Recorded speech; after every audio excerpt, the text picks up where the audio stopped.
Ending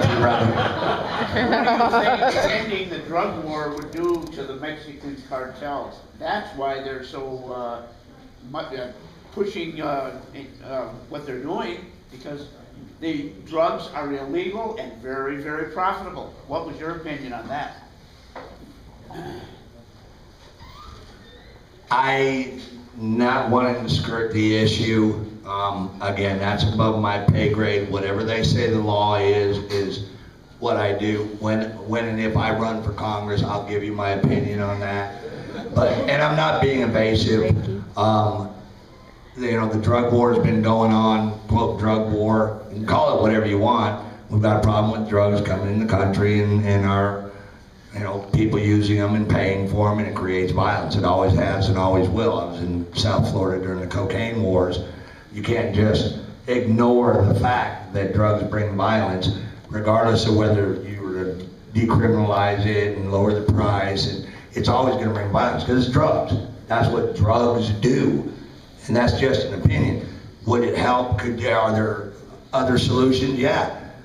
Take it up with the politicians, though. Because if I have my choice, I can deal with the cartels. Because you know what? They're bringing back the Dark Horse Battalion, 5th Marines from Iraq, I hope, in December. And them boys need some work. And I guarantee you,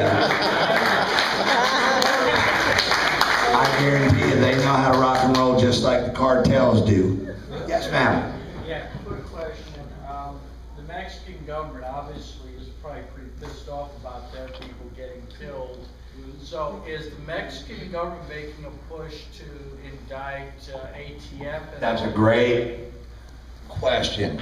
There has been public announcements by members, not a collective group, but members of the Mexican Congress or their Department of Justice, saying, hey, if we'd have done this to you, you'd be extraditing these people to our country. They conspired to commit murder against the Mexican people. They conspired to traffic in firearms. They violated their oath of office. There's 1,000,001 violations of Mexican law that they created. We have a bunch of dead civilians because of the actions of ATF law enforcement. Enter the rub. You don't want to talk too loud and too bad about the American law enforcement people whose government is giving you $10 million to fight your drug war. It's a State Department issue. They are outraged and they are demanding some accountability, and that's why I believe in our system. At the end of the day, it's slow, it's cumbersome, it's not perfect. But even if it's for the wrong reasons, I think the right thing is going to happen with the people who are responsible for such an outrageous proposition as Fast and Furious, because they've got to appease the Mexican government, or at some point, everybody in the Mexican Congress or the Department of Justice can demand it. If you're not going to do something about it, we are. What do you think the Mexicans would do if they get if you were the Mexican government and you got stonewalled, what would you do? You know what I'd do. All right, lawyer, get it out of your system.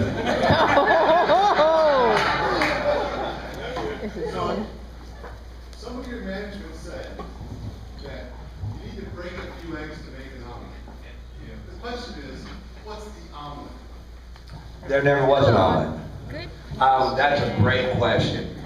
People I respect and admire, people who know a lot more about ATF than I will ever know, people who have retired, people who have became an ATF agent before ATF was an agency in 1972, have said to me there was an agenda being driven. And I refuse to believe that. I thought it was just simply moronic, self-serving, self-aggrandizing, self-promoting, media-grabbing showboating, which is bad enough, clearly.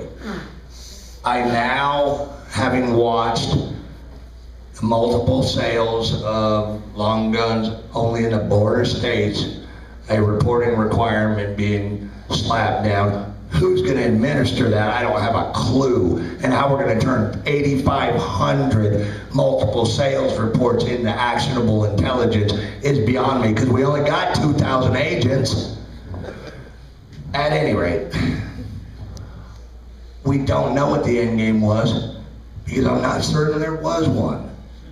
I have yet to hear Bill McMahon, Bill Newell, George Gillette, David Boff, our director, Eric Holder, Lanny Brewer, articulate this was our plan.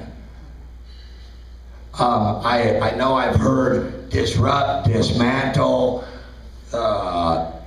so many times I want to vomit, but exactly how they were going to disrupt and dismantle anything, letting the guns go across the border we had no ability to follow them to, it still baffles me, which leaves us with a very scary potential agenda, since everything that ATF has generated, since it wasn't criminal cases, it wasn't cartel arrests, it wasn't big stings on the other side of the border, as would be their stated purpose, there can only be one other reason. All the trace data coming back, look at how many guns were seized in Mexico. By God, we should crank down on these gun dealers, and you know, guns are out of control in America. No, because we could have stopped 2,000 of them for sure. That much we know. I can't account for the other 50,000 that went down there, but we know for a fact 2,000 of those trace guns would not be in the trace data being used to tighten the gun laws right now, because we could have stopped them. Yes, red shirt, good looking guy with glasses. A personal question, more or less. As a government, Yes, I'm single. You said personal, not me, brother. as a government employee, how did you, first of all, how did you decide when enough was enough? That you were willing to go against the media, your own friends, your own coworkers, your own agencies, everything you believed in, to make a push? And second, how did you work up the courage, knowing what you were going up against, to do that right thing? Well, I probably left out a key element in that process when I was trying to fast track through the story to get to what you all wanted to hear about my knowledge of Fast and Furious and the shameful conduct of my agency. First of all, I want to go back up real quick and then I'll answer your question. This would not have happened in the old days. My supervisors, my ASACs, my SACs, my division directors would not have allowed this to happen. They were professionals and they took their job serious. And although I